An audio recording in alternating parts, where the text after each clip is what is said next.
Yeah, how's it going, everyone? Welcome to week 51 patch notes for ICARUS. Today we're going to be taking a look at the updated models for some old items in the game and looking at all of the new items which were introduced in this week's patch as well. So for the first updated model is the cooking station.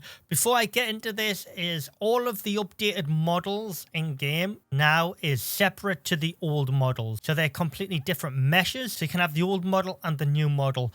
But if you do delete the old model and try and get any resources back from it, you won't be able to do that. You will literally just delete the model and not get anything in return. If you like the old model and you don't want the new model, keep it, because you won't be able to physically delete it and get your resources back. It will just delete it completely. That goes for all of the new updated models, which I'm about to show you. So here's the new cooking station. Looks very nice. Got the pots there and all that good stuff. Next up is the furnaces. So if we just go over to the workshop here, now we have the updated electrical furnace.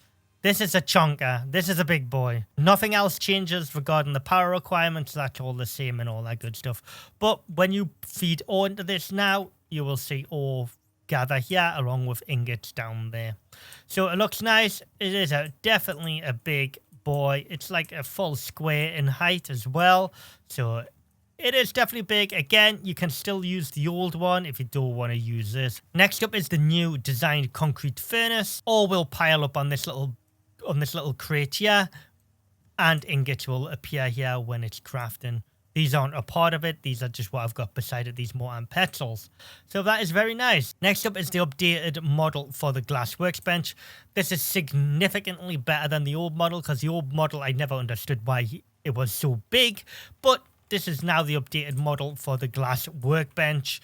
It's smaller, it's just nicer in every way. So that is all of the updated models for the older items in game. Now let's jump on in and see the new items. So first of all, let's do the repair bench. The repair bench is definitely something that you will want to be getting at some point, especially if you drop down with workshop gear and you want to repair it. So first of all, you will want to go into your tier 3, and this is where your repair bench is located, right next to your dehumidifier and oxygen tank. So go ahead and unlock this. It will cost 20 aluminium ingots, 20 leather, 50 wood, and 12 stone. And this is going to require 1500 power to run. So with the way it works is you press F on it, you open up, you can repair your armor, repair your workshop gear here, or you can repair all current equipment. You can repair everything in here. So no need running back and forth between all the different crafting benches now. You can do everything here.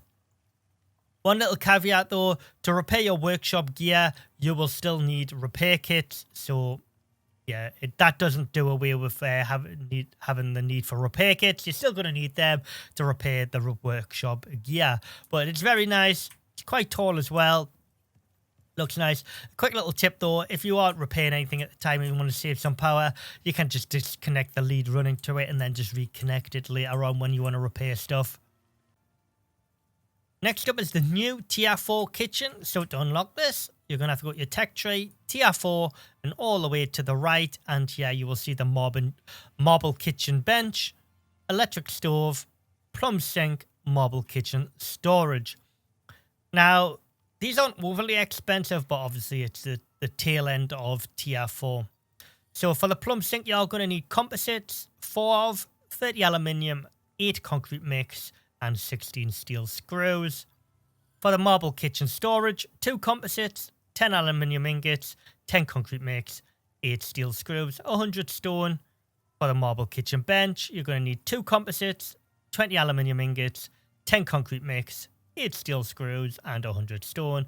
And for the electric stove, 10 composites, 20 aluminium ingots, 12 glass, 10 electronics, and 8 screws, and 8 copper. All of that is craftable on the fabricator.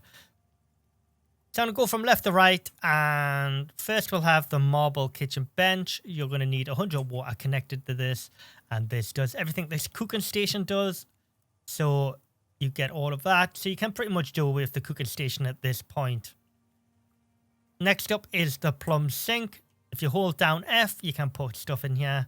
and you will fill up your canteens as long as you've got connected water to it, as you will be required to have 250 water flowing to this at all times. If you press F on it and don't hold down F, you will now get a buff, which is called recently washed, and it lasts for 120 seconds. And as you can see there, you get some nice little bonuses. Next up is the electric stove. You will be required to have 1000 power ring to this and 100 water. Just press F on it. The major takeaway from this is you can do all of the good foods here, but you also can do the hot drinks on here now as well, which is a nice little touch. And next up is the storage. It's literally just storage. I don't personally ever use this, but it is, you know, it's storage at the end of the day. And here is the water wheel. This is probably my favorite item from this week's patch. Now, this has changed a little bit since the video I put out on the water wheel earlier on in the week from the earlier branch. So it is slightly bigger now. It does produce more power and the recipe has changed. So first of all, you will be wanting to go into your tech tree and tier 4. Your water wheel is located directly above the solar panel, so you want to go ahead and unlock that. So this now costs 25 organic resin, 50 stone, 100 wood, 10 steel ingots, 10 electronics, and 50 copper nails. This is also craftable on the fabricator and provides 2000 power. This is only placeable at the top of a waterfall where the water is flowing the fastest, so like here for example. You will need to run a power line from this all the way down to your base, so hopefully your base isn't too far away from a water wheel, or you might have some issues you know, going over terrain and stuff like that. But yeah, you can fit as many water wheels in here as you can at the top of a waterfall and generate some decent power. But this also does have an inventory as well, and it can capture sponges and spoiled plants. On some occasions it can catch fish as well, but these spoiled plants will come in handy for making fertilizer, or you can use the sponges for creating something to drink.